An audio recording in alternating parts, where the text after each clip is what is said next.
What's up, my fellow dorks? It is the Turtle Dork here again with a new review for you. Today I have for you It Comes at Night, the new indie horror thriller from A24 starring Joel Edgerton. This is a very interesting film. So the premise of this movie is that this threat from outside. We don't really know what this threat is, but Joel Edgerton has really kind of established kind of like this very strict order for his family to kind of really just stay alive. They don't go out at night. They have to make sure they wear these gas masks. Like everything is really done strategically, tenuously. Everything has to be done, and this is for their survival. Now there's a threat outside, but their way of living comes into threat when there's another family that's looking for refuge, and so they end up taking this family in, and then a lot of stuff starts to happen, which kind of starts where the tension starts to put these two families kind of at odds with each other. And I want to really kind of straddle the line because I don't want to give any spoilers away for this film. Even though it's been out for a while, but this being an indie film, I know a lot of people may not have the ability to see this film when it was released, or may not be able to see it until it maybe hits Blu-ray or home video or streaming services. So if you're watching this, no fear, I'll try not to give any type of spoilers away. What I will say that this movie does really well is that this movie really explores what happens in kind of like this post-apocalyptic world when you have like these two. It explores paranoia in a very real, intense way. It explores the idea of trust when you're put in a situation like this, and I think the director does a really good job of really building on that tension and exploring that tension from a psychological level with all of these different characters.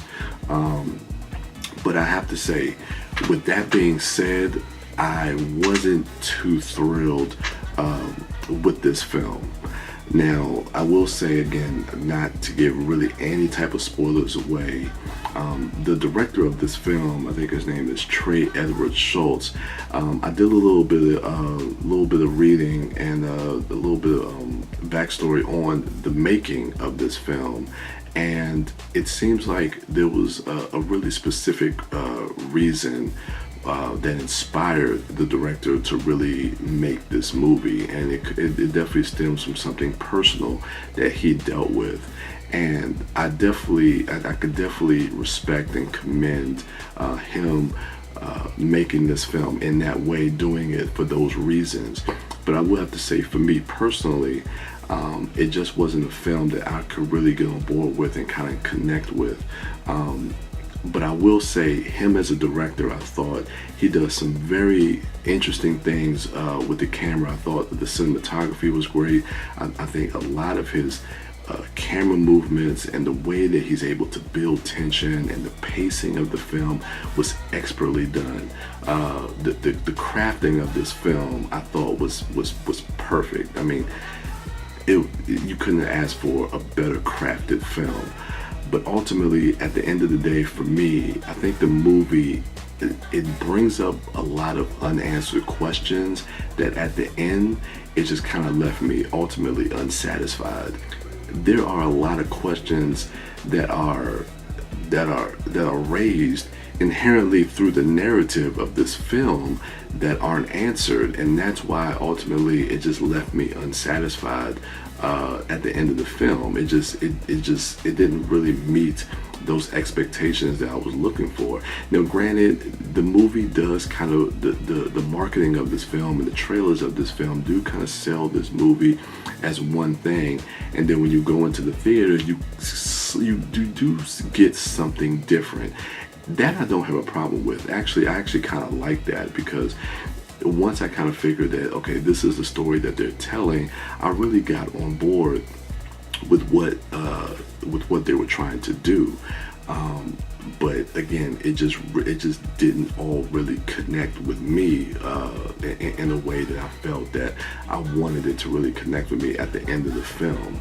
I don't know, man. Like this I thought was a well-crafted film, but at the end, it just left me unsatisfied.